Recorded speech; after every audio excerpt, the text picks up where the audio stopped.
everyone, it's Shell from Scrap Secrets and welcome back to my channel. Today is day 3 in the Countdown to Christmas series for 2025 with Marie from Marie's Vermont Creations. Today we are going to be using supplies from different companies to create a cohesive card. The paper that we're going to be using is an old pack from Lawn Fawn. I got it in one of their mystery boxes at Christmas time, and I'm going to be using the back side of it. We usually use the side with the silver snowflakes on it, but I decided to use the back.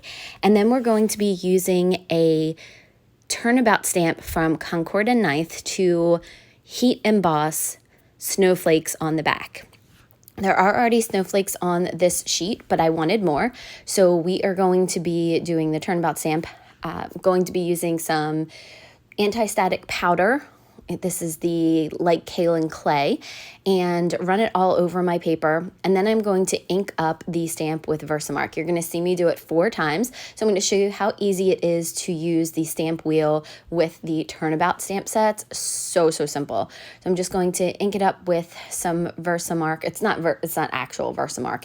It's I think it's one that I got from a Hero Arts package, and we are just going to ink it up 4 different times and then turn it. So what you're going to do is I do it so that the hole is on the lid is at the very top, and then I make sure that it's in the middle of all 4 of the sections. You'll see that as we go around. So I'm going to do the exact same thing. I'm going to ink it up and then stamp it down 4 times. So I go over it very quickly.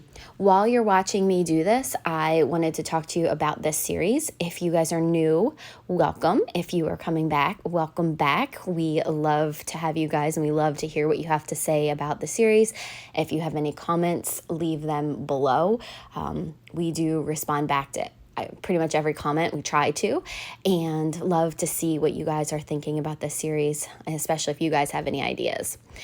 Marie and I, this is our 3rd year doing this series, and at the end, there will be 75 different themes, techniques, ideas for quick cards, for those one-of-a-kind special cards, all kinds of projects. It's not just cards. We definitely have done other things in the past. We've done tags.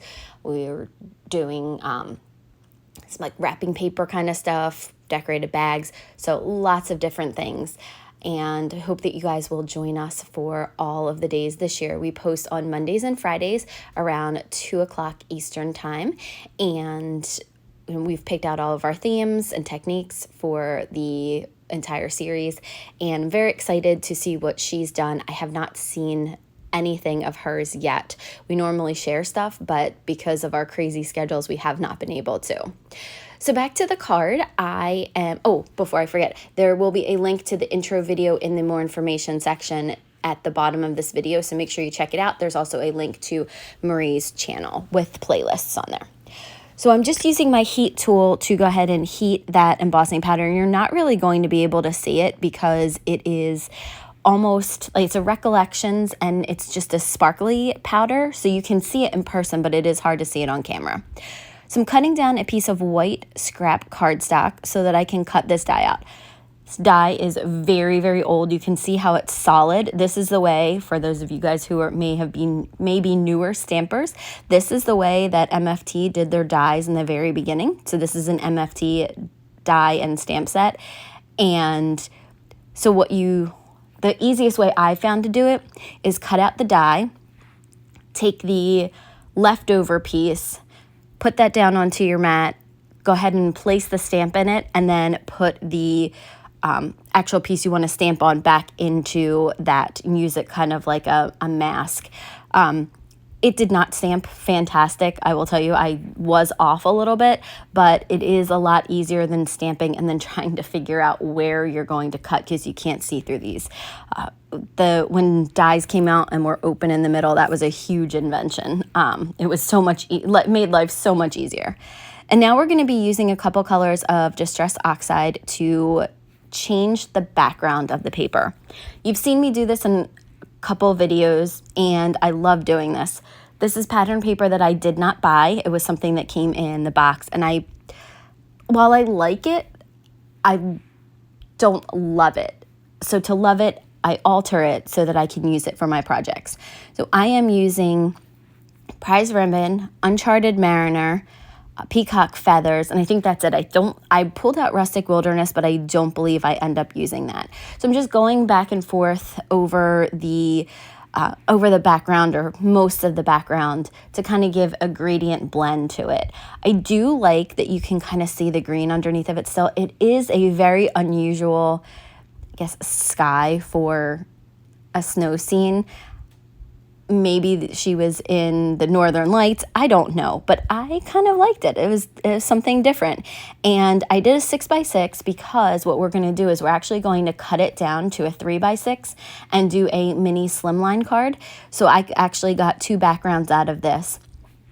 If you are, you probably should. I don't always do this, but most of the time I do. I will start with a 6x6 piece when I'm doing this turnabout stamp sets, any turnabout stamp sets, because it makes it a little bit easier to guide the stamp around to exactly where you need the stamp to be, because you can put it right in the middle.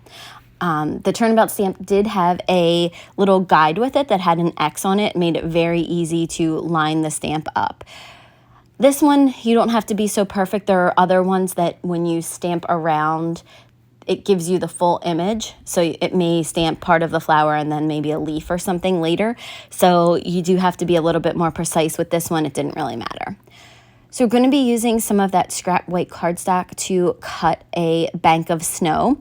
And I tried to make it 6 inches long because I wanted to do a 3x6 card. But for some reason, I thought I measured out 6 inches and it was a little bit too short.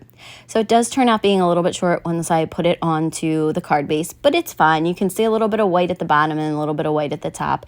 And it is a pearlescent card base that I cut to 6x6 and then scored at 3 inches. So I have a 3x6 mini slimline card. So I did cut the coloring out of this because I didn't love the way the coloring was coming out. I used markers that I don't usually use. I got them from I think I got them from Home Goods. And I don't know, they're just okay. I wanted to test them out and they were actually sitting right there. So I figured, why not? But I definitely don't like the white outline around. So I just picked up one of those markers that matched as closely to the green as possible and went around all of the edges. This is a trick that Kelly Taylor often does, and I've started to do it and I really like it. It does help the image blend into the background a little bit better. So I don't know, it just worked for me. Let me know what you guys think. And then I do go around and add a little bit of shadow to her for the snow. So I get it would be like a CG marker in Copics. And I go ahead and add a shadow underneath her feet and then a shadow in the snow.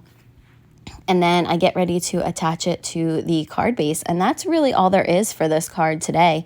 It was very easy. Oh, I did go in with a white gel pen to kind of around her boots because it's standing in the white snow. I did use a white color pencil to kind of go back in and take away some of that marker that kind of went outside of the lines. The paper wasn't the best to use. So after I go ahead and finish putting in the marks for the snow, I am going to take my Barely Arts glue and go ahead and attach that to the card front. And that is the card for today. I hope that you're enjoying this series. Make sure that you head over to Marie's channel and check her video out. And we will see you guys again real soon for another video. Bye!